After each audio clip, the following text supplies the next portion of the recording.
Hello everyone. तो आज हम पढ़ने वाले हैं politics in India since independence का chapter number 2 era of one party dominance. आज हम डिस्कस करेंगे कुछ इम्पोर्टेंट टॉपिक और पहला टॉपिक है कम्युनिस्ट विक्ट्री इन केरला। देखो, मैंने पहले ही बताया है कि कांग्रेस नेशनल और स्टेट लेवल पर रूल कर रही थी, लेकिन कुछ ऐसे केसेस थे जहां पर कांग्रेस हार भी गई थी और उसमें से एक केस था केरला का। जब केरला में स्टेट इलेक्शन हुए थे 1957 में, तो वहां कांग्रेस हार जाती है और सीपीआई जीत जाती है। तो इसी के बारे में ये टॉपिक है, चलो पढ़ते हैं। तो मैंने बताया 1957 में इलेक्शन होते हैं। मार्च 1957 में कम्युनिस्ट पार्टी जीत जाती है, रिजल्ट आ जाते हैं और सबसे ज्यादा नंबर के ये सीट्स जीतती हैं। टोटल सीट वहां पे 126 होती है, जिसमें से सीपीआई 60 सीट्स जीतती है और उसे 5 इंडिपेंडेंट का सपोर्ट भी होता है। इंडिपेंडेंट कौन? जो किसी पार्टी से नहीं लड़ते, वो निर्दलीय होते हैं और वो खुद से लड़ते हैं जब उन्हें ये भरोसा होता है कि हाँ, इस एरिया में हमारी पॉपुलैरिटी है, हम अकेले भी लड़ेंगे तो भी जीत जाएंगे। तो उनकी कोई पार्टी नहीं होती, वो अपने आप ही खड़े हो जाते हैं। उन्हें निर्दलीय या फिर इंडिपेंडेंट भी कहते हैं। अब किसी भी एरिया में वोट चाहिए होता है, तो हम कैसे पता लगाते हैं कि कोई पार्टी बहुमत में है? तो देखो, उस एरिया की जितनी सीट है उसका हाफ कर दो और उसमें +1 कर दो। उतना सीट अगर किसी पार्टी को आता है तो वो बहुमत में है। वो कैसे? देखो, यहाँ पर कितनी सीट है? 126 सीट है। इसका हाफ करेंगे तो कितना होगा? 63। 63 में +1 कर दो, 64 सीट। और 64 सीट अगर सीपीआई जीत जाती है तो वो मेजॉरिटी में हुई। अब अकेले ही सीपीआई 60 सीट जीत गई थी और फिर उसे 5 इंडिपेंडेंट का समर्थन भी था, तो ये तो 65 हुआ। मतलब कि उसको मेजॉरिटी पूरी तरह से मिली हुई थी, इसीलिए उसने अपनी गवर्नमेंट बनाई। अब जब भी कहीं पर गवर्नमेंट बनानी होती है किसी भी स्टेट में, तो गवर्नर जो पार्टी जीतती है उसके लीडर को इनवाइट करता है कि आप आइए और यहाँ पर सरकार बनाइए। ऐसे ही केरला के गवर्नर ने EMS नंबूदरी जो कि लीडर थे कम्युनिस्ट पार्टी के केरला में, उन्हें इनवाइट किया कि आप आइए और अपनी गवर्नमेंट बनाइए। और सीपीआई जाती है, अपनी गवर्नमेंट बना भी लेती है। ये पहली बार हो रहा था कि कोई कम्युनिस्ट पार्टी डेमोक्रेसी में, वो भी इलेक्शन जीतकर आई है सत्ता में।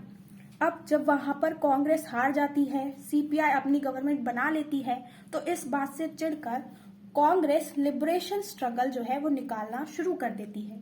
देखो, जब भी किसी पार्टी को जीतना होता है ना, तो वो हमेशा लोगों से वायदे करती है। ऐसे ही सीपीआई को जब केरला में जीतना था, तो अपने पार्टी की रैली में या जीतने के लिए उसने लोगों से वायदे किए थे कि हम रेडिकल एंड प्रोग्रेसिव पॉलिसी लेकर आएंगे। रेडिकल एंड प्रोग्रेसिव पॉलिसी मतलब कि ऐसी पॉलिसी लेकर आएंगे जिससे तुरंत आपको चेंज दिखेगा, तुरंत डेवलपमेंट होगा। अब सीपीआई ने ऐसे वादे तो कर दिए थे, अब कांग्रेस ने भी अपना जो मूवमेंट था वो शुरू कर दिया था। और इसी मूवमेंट के चलते 1959 में सेंट्रल गवर्नमेंट, स्टेट गवर्नमेंट यानी कि सेंट्रल गवर्नमेंट जो थी वो स्टेट में बैठी हुई सीपीआई की गवर्नमेंट को हटा देती है पावर से। किस आर्टिकल के चलते? आर्टिकल 356 के चलते। इसी को हम misuse of constitutional emergency power भी कहते हैं कि सबसे पहली बार पावर का मिसयूज हुआ था। कैसे? क्योंकि सीपीआई तो बहुमत में आई थी, लोगों ने चुना था, फिर भी वहां पर सेंट्रल गवर्नमेंट उन्हें हटा देती है। अब इसमें कुछ बातें याद रखना। सबसे पहले कब मिसयूज हुआ था? 1959 में हुआ था। किस आर्टिकल के तहत हुआ था? आर्टिकल 356। किसने किसको हटाया? सेंट्रल गवर्नमेंट ने केरला में बनी सीपीआई की गवर्नमेंट को हटाया था। चलो अब पढ़ते हैं कि कौन कौन सी अपोजिशन पार्टी थी और वो कैसे कैसे बनी, उनकी क्या आइडियोलॉजी थी। अब पढ़ते हैं सोशलिस्ट पार्टी के बारे में। तो देखो, मैंने पहले ही बताया था, फिर से बता देती हूँ। कांग्रेस आजादी से पहले जब कांग्रेस थी, तो कांग्रेस में हर पार्टी का एक अपना संविधान होता है। ऐसे ही कांग्रेस का संविधान था और उसमें ये कहा गया था कि अगर पार्टी के अंदर ही कुछ अलग विचारधारा रखने वाले लोग हैं, कुछ अलग आइडियोलॉजी रखने वाले लोग हैं, तो पार्टी के अंदर होते हुए वो पार्टी के अंदर ही अलग से एक पार्टी और बना सकते हैं। इसीलिए कांग्रेस में बहुत सारे फैक्शन थे, कांग्रेस के अंदर ही बहुत सारी पार्टियां थी और ऐसे ही 1934 में कांग्रेस के अंदर कांग्रेस सोशलिस्ट पार्टी थी। ये कुछ यंग लोगों ने बनाई थी और ये कुछ रेडिकल प्रोग्राम्स लाना चाहते थे। लेकिन 1948 में आकर कांग्रेस अपने कॉन्स्टिट्यूशन को अमेंड कर देती है और वो कहती है कि अब आप कांग्रेस के अंदर रह सकते हैं लेकिन अलग पार्टी नहीं बना सकती, और पहले से भी जो अलग पार्टी बनी है उसे खत्म कर दो। इस बात से नाराज होकर 1948 में सोशलिस्ट पार्टी अलग हो जाती है। पहले उसका नाम था कांग्रेस सोशलिस्ट पार्टी, लेकिन अब वो अलग हो जाती है, इंडिपेंडेंट बन जाती है, तो उसका नाम हो जाता है सोशलिस्ट पार्टी। अब इसकी परफॉर्मेंस की बात करें कि कितने इसको वोट मिले, कितने इसको सीट मिले, तो उतना अच्छा तो इनका परफॉर्मेंस नहीं रहता। अपने लोगों को ये बहुत ज़्यादा डिसअपॉइंट करते हैं। पर इनकी आइडियोलॉजी थी क्या? देखो, इनकी आइडियोलॉजी थी डेमोक्रेटिक सोशलिज्म, और यही इनकी आइडियोलॉजी इन्हें कम्युनिस्ट और कांग्रेस से अलग बनाती थी। लेकिन 1955 में जाकर कांग्रेस ये ऐलान कर देती है सोशलिस्ट पैटर्न ऑफ सोसाइटी का। इस बात से सोशलिस्ट के जो पार्टी के लीडर थे उन्हें बड़ी ही चिंता हो जाती है। अब इसके लीडर कौन कौन थे? तो इसके बहुत सारे लीडर थे, लेकिन मैंने तुम्हें दो बहुत इंपॉर्टेंट नाम बताए हैं। पहले हैं राम मनोहर लोहिया और दूसरे हैं अशोका मेहता। अब हर पार्टी में लगभग हमने सुना है कि स्प्लिट होते आए हैं, तो इसमें भी हुए होंगे। हाँ, बिल्कुल हुए थे। तो कौन कौन सी पार्टी बनी सोशलिस्ट पार्टी से टूटकर? तो देखो, सबसे पहली बनी किसान मजदूर प्रजा पार्टी, दूसरा था प्रजा सोशलिस्ट पार्टी और तीसरा था संयुक्ता सोशलिस्ट पार्टी। इस पार्टी के लीडर कौन कौन से थे? तो इसके लीडर थे जेपी नारायण, जयप्रकाश नारायण और अच्युत पटवर्धन। ये इसके कुछ दो इंपॉर्टेंट लीडर के नाम हैं। अब देखो, इससे बहुत सारी पार्टियां बनी थी, लेकिन अगर तुमसे पूछा जाए कि आज के टाइम पे ऐसी कौन सी पार्टी है जिसके बारे में हम कह सकते हैं कि वो कहीं ना कहीं सोशलिस्ट पार्टी से बनी थी, तो वो पार्टी है समाजवादी पार्टी, राष्ट्रीय जनता दल, जनता दल यूनाइटेड और जनता दल सेक्युलर। अब सीएसपी के फाउंडर थे आचार्य नरेंद्र देव। अब सीएसपी कौन? Congress socialist party. जब सोशलिस्ट पार्टी कांग्रेस के अंदर थी, 1934 में बनी थी, तो उसके फाउंडर थे आचार्य नरेंद्र देव। ये नाम याद रखना, पूछा जाता है कई बारी पेपर में। अब पढ़ते हैं कम्युनिस्ट पार्टी के बारे में, वो कैसे बनी और उसकी क्या आइडियोलॉजी थी। अब कम्युनिस्ट पार्टी कब बनी ये तो हमें हमारी किताब में नहीं बताया गया है, लेकिन हमें इतना जरूर बताया गया है कि 1920s के टाइम पे ये पार्टी जो है वो इंडिया के कई सारे पार्ट में इमर्ज हो रही थी। इसकी पॉपुलैरिटी कहीं ना कहीं बढ़ती जा रही थी, लोग इसे जानते जा रहे थे। लेकिन इस पार्टी की इंस्पिरेशन थी क्या? क्या ऐसी चीज थी जिससे ये पार्टी बनी थी? तो रशिया में बोल्शेविक रेवोल्यूशन उस टाइम पे चल रहा था, यही उसकी एक तरीके से इंस्पिरेशन थी। जिसकी आइडियोलॉजी क्या थी? ये सोशलिज्म को सपोर्ट करती थी, वही एडवोकेट भी करती थी।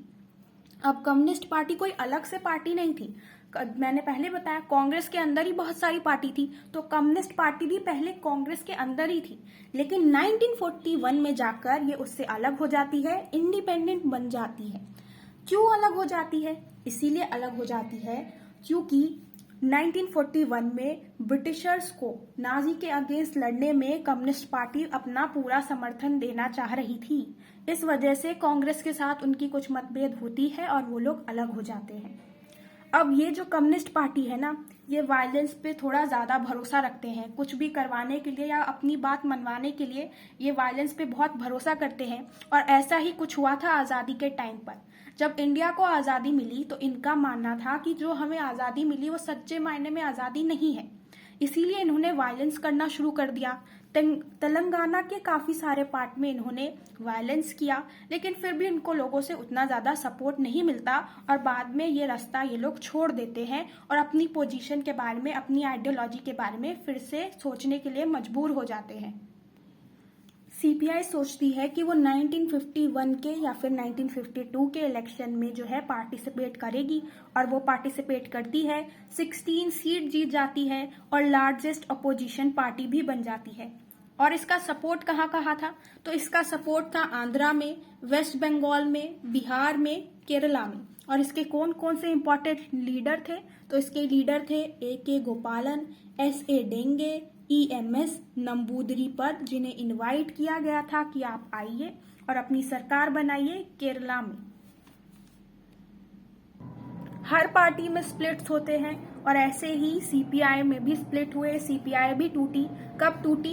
1964 में टूटी। दो भागों में टूटी। जो लोग प्रो सोवियत थे, रशिया या फिर सोशलिज्म की तरफ उनका ज्यादा झुकाव था, वो लोग सीपीआई में रह गए, और जो थोड़ा प्रो चाइनीज थे वो लोग सीपीआई एम में रह गए।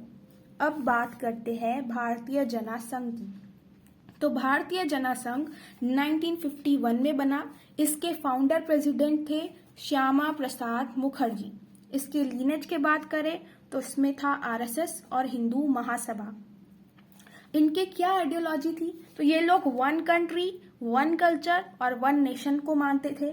इनका मानना था कि इंडिया मॉडर्न हो सकता है, प्रोग्रेसिव बन सकता है, स्ट्रांग बन सकता है। किस बेसिस पर? कि इंडिया का कल्चर और ट्रेडिशन बहुत स्ट्रांग होना चाहिए। इंडिया का कल्चर और इंडिया का ट्रेडिशन ही इंडिया को मॉडर्न, प्रोग्रेसिव और स्ट्रांग बना सकता है।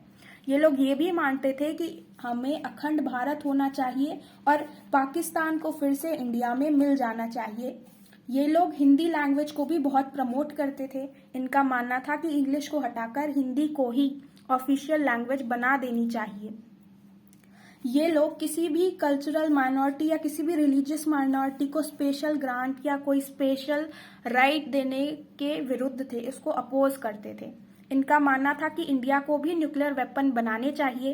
स्पेशली जब चाइना 1964 में न्यूक्लियर वेपन बना लेता है तो ये लोग और ज्यादा इस बात का समर्थन करने लगते हैं कि इंडिया को न्यूक्लियर पावर बन जाना चाहिए, हमें भी स्ट्रांग देश वेपन के मामले में बन जाना चाहिए। अब इनकी परफॉर्मेंस कैसी रही? तो 1952 के इलेक्शन में ये 3 सीट जीते। 1957 के इलेक्शन में 4 सीट जीते। इनका सपोर्ट कहाँ कहाँ रहा? तो हिंदी स्पीकिंग एरिया में इनका बहुत ज्यादा सपोर्ट रहा। स्पेशली राजस्थान, मध्य प्रदेश, उत्तर प्रदेश और दिल्ली, यहाँ पर इनका स्पेशल ज्यादा सपोर्ट इनका बहुत ज्यादा रहा, स्पेशल सपोर्ट रहा। अब इनके कौन से इंपॉर्टेंट लीडर हैं? तो उनके लीडर थे दीन दयाल उपाध्याय और बलराज मधोक। अब हर पार्टी से कोई ना कोई पार्टी बनती है, और आज के टाइम पे बात करूं तो बीजेपी के ओरिजिन को भी हम भारतीय जनसंघ से जोड़कर देख सकते हैं। तो आज की वीडियो में हमने कंप्लीट किया कुछ इंपॉर्टेंट टॉपिक। अब हम नेक्स्ट वीडियो में नेक्स्ट चैप्टर कंप्लीट करेंगे। तब तक के लिए बाय बाय।